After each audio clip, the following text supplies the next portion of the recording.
Des maisons de bois sur le toit de cet immeuble, calcinées. Voici ce qu'il reste du violent incendie qui a pris hier en fin de journée. Les habitants ont à peine eu le temps de fuir. Cette locataire est encore sous le choc. J'ai notre voisine qui nous a alertés et les flammes, elles ont commencé à prendre devant l'ascenseur. C'est monté à 3 mètres en 2 secondes et on a été obligés de se réfugier chez la voisine.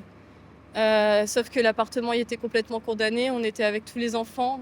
On a dû sauter par le parapet et essayer de rejoindre les autres paliers pour se sauver. Physiquement, on n'a rien, mais on a nos animaux qui sont restés à l'intérieur. Le feu impressionnant est parti très vite, renforcé par le vent, et les habitants s'interrogent sur d'éventuels dysfonctionnements.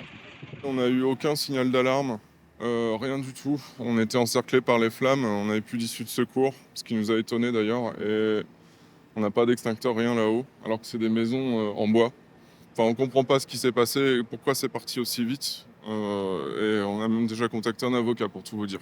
Pour l'instant, il est trop tôt pour connaître l'origine de l'incendie, pour connaître les raisons de sa propagation aussi rapide hier. Donc il faut rester très prudent. Il y aura une enquête judiciaire qui sera menée, des expertises qui seront faites, notamment par les services des sapeurs-pompiers et des services de la police judiciaire.